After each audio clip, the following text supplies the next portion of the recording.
दोस्तों नमस्कार। दोस्तों मैं विमल शाही आप सभी लोगों का अपने चैनल में स्वागत करता हूं और उम्मीद करता है कि आप लोग सब लोग स्वस्थ होंगे एवं मस्त होंगे। सभी राष्ट्रवादियों और सनातनियों से ये निवेदन रहेगा कि आप लोग मेरे चैनल को सब्सक्राइब कर लीजिए और वीडियो को लाइक एवं शेयर भी कीजिए। दोस्तों फाइनली आज बिहार में सरकार का गठन हो गया और नीतीश कुमार ने 10वीं बार चीफ मंत्री मुख्यमंत्री पद का भार ग्रहण किया है।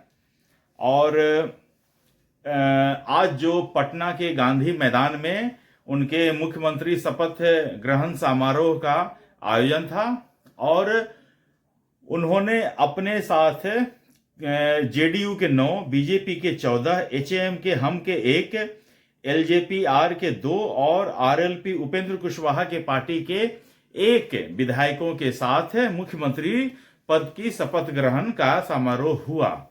और इस शपथ ग्रहण में सबसे बड़ी खासियत ये रही कि प्रधानमंत्री श्री नरेंद्र मोदी की भी उपस्थिति रही। गृह मंत्री अमित शाह, रक्षा मंत्री राजनाथ सिंह, एनडीए के सभी प्रमुख जो स्टेट हैं जहां एनडीए का बीजेपी का शासन है उनके सभी मुख्यमंत्री और उप मुख्यमंत्री शामिल थे, जिसमें मेन रूप से जो नाम थे उसमें चंद्रबाबू नायडू, देवेंद्र फडणवीस, योगी आदित्यनाथ, पुष्कर सिंह धामी, मोहन यादव, भजन लाल शर्मा, तमाम तरह के मंत्री, शिवराज सिंह चौहान, ये सारे लोग आज के शपथ ग्रहण समारोह के प्रत्यक्षदर्शी रहे। इसके साथ बिहार की जनता, करीब 2 लाख की जनता बिहार की आज पटना के गांधी मैदान में उपस्थित थे और नीतीश कुमार का शपथ ग्रहण का समारोह का प्रत्यक्षदर्शी बने। तो आइए जानने का कोशिश करते हैं कि जेडीयू के कौन कौन से विधायक हैं जो इसने आज मंत्री पद की शपथ ली, बीजेपी के कौन कौन से विधायक हैं जिन्होंने मंत्री पद की शपथ ली। तो आइए स्टार्ट करते हैं। तो सबसे पहले मुख्यमंत्री के रूप में नीतीश कुमार जी ने शपथ ग्रहण समारोह शपथ लिया। जेडीयू में उनके अलावा विजय कुमार चौधरी, विजेंद्र यादव, श्रवण कुमार, अशोक चौधरी, लेसी सिंह, मदन शाहनी, जमा खान और सुनील कुमार, ये जो 9 आदमी हैं इंक्लूडिंग नीतीश कुमार, ये जेडीयू की तरफ से बनने वाले मंत्री हैं। और इसमें सभी वर्गों का प्रतिनिधित्व का ध्यान रखा गया है कि जितने भी लोग मंत्री लें वो सभी वर्गों का प्रतिनिधित्व करें। अब आ जाइए बीजेपी के जो 14 मंत्री हैं उनमें से कौन कौन हैं। तो सबसे पहला नाम विजय सिन्हा और सम्राट चौधरी, ये दोनों डिप्टी सीएम के लिए शपथ लिए हैं। उनके अलावा मंगल पांडे हैं, दिलीप जायसवाल है, नितिन नवीन है, राम कृपाल यादव हैं, श्रेयसी सिंह हैं, संजय टाइगर हैं, रमा निषाद हैं, नारायण शाह हैं, सुरेंद्र मेहता हैं, लखेंद्र पासवान हैं, अरुण शंकर प्रसाद हैं और प्रमोद चंद्रवंशी हैं। ये सारे लोग जो हैं वो बीजेपी की तरफ से 14 आदमी वो आज मंत्री पद की शपथ लिए हैं। इसके बाद हम जिंतराम मांझी की पार्टी के संतोष सुमन हैं, उन्होंने भी मंत्री पद की शपथ ली है। और एलजेपी-आर चिराग पासवान की पार्टी के 2 लोगों ने, संजय पासवान और संजय कुमार सिंह, इन्होंने शपथ लिया है। और आरएलपी उपेंद्र कुशवाहा की पार्टी के 1 जो विधायक नहीं है ये उनके पुत्र हैं। इन्हें बताया गया था, चुनाव से पहले ही हो रखा था कि हम आपको 1 एमएलसी देंगे, तो आज इन्होंने अपने पुत्र को मंत्री पद की शपथ दिलवा दी और 6 महीने के अंदर इनको एमएलसी बनवा दिया जाएगा। जब कभी भी एमएलसी का चुनाव होगा तो इनको एमएलसी बना दिया जाएगा। तो आज शपथ ग्रहण समारोह के साथ ही बिहार चुनाव संपन्न हो जाता है। पूरा 2 महीना का प्रोसेस रहा। इसमें चुनाव आयोग की बड़ी महत्वपूर्ण भूमिका रही। चुनाव को कंडक्ट कराने में बहुत मेहनत का काम लगता है। एसआईआर का काम हालांकि बहुत पहले से चल रहा है। तो ये सारा चीज हुआ और फाइनली आज बिहार की जनता ने अपने मताधिकार का प्रयोग करके बीजेपी जेडीयू को भारी बहुमत से सरकार बनवाया है और आज उस सरकार का गठन भी हो गया। तो पूरा 2 महीने का जो गहमागहमी थी, चुनाव प्रचार, आरोप प्रत्यारोप, एक दूसरे को गाली देना, एक दूसरे के प्रति बुराई करना, अच्छा भलाई करना, जो भी था वो सारा चीज आज समाप्त हो गया है। अब बिहार में जो ये नई सरकार बनी है, अब उनका ये दायित्व है कि जो बिहार की जनता ने जो अटूट विश्वास जताया है इस सरकार पर, तो बिहार की जनता के जितने भी एस्पिरेशन हैं, जितने भी आकांक्षा हैं, जितने भी काम हैं, सबको त्वरित गति से अब जो है, अब लेट लतीफ वाला काम नहीं चलने वाला है। अब बिहार की जनता को फास्ट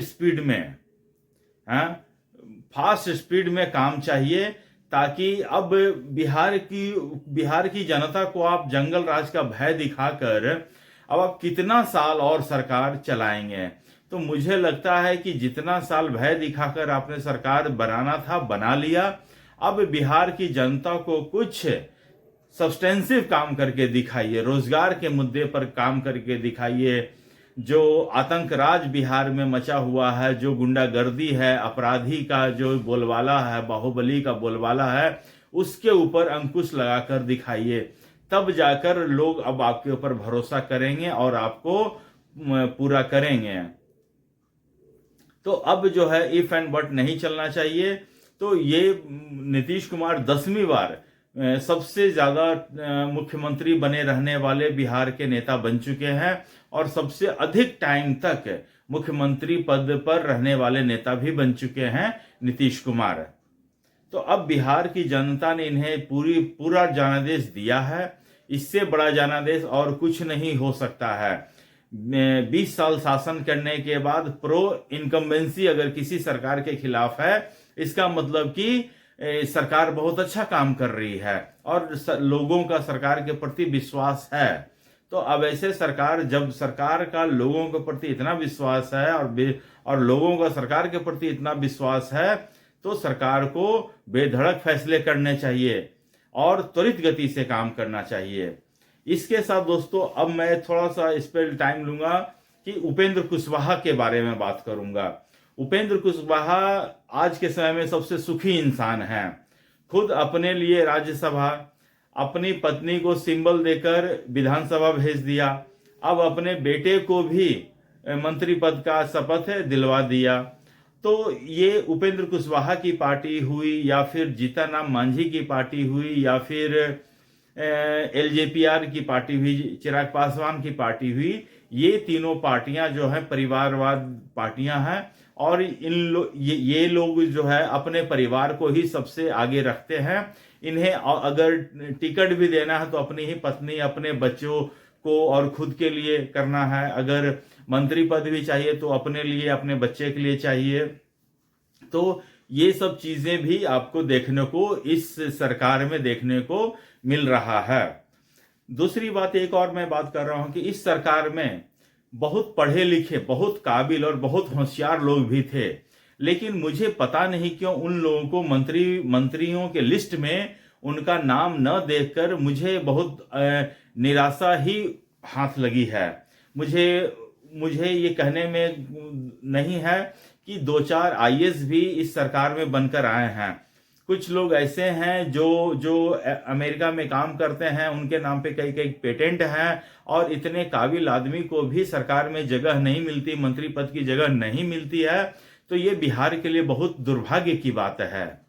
उसके बाद मैं एक और बात पर सबका ध्यान खींचना चाहूंगा कि चुनाव से पहले प्रशांत किशोर ने जिन लोगों पर आरोप लगाया, चाहे वो सम्राट चौधरी हो, चाहे वो मंगल पांडे हो, चाहे वो दिलीप जायसवाल हो, चाहे वो अशोक चौधरी हो, सबको फिर से मंत्री बना दिया गया है।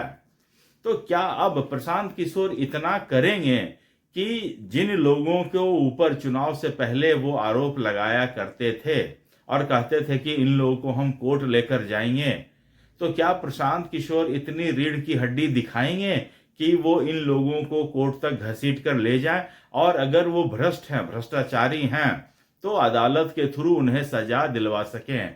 प्रशांत किशोर के पास टोटल 5 साल टाइम है। 2030 से पहले अगर प्रशांत किशोर इन 5 लोगों को या इन 4 लोगों को सजा दिलवा देते हैं कम से कम ट्रायल करवा देते हैं। प्रशांत किशोर के पास तो वकीलों की एक बहुत बड़ी फौज है, तो प्रशांत किशोर को ये करना चाहिए कि अगले चुनाव से पहले कम से कम इन 4 में से कम 3 लोगों को तो जेल की हवा खिलवा देनी चाहिए। इतना मेरा रिक्वेस्ट है। तो दोस्तों, मुझे आज के लिए इतना ही अपडेट देना था। आप लोग अपना ख्याल रखिए, स्वस्थ रहिए, मस्त रहिए। तब तक के लिए नमस्कार, बाय।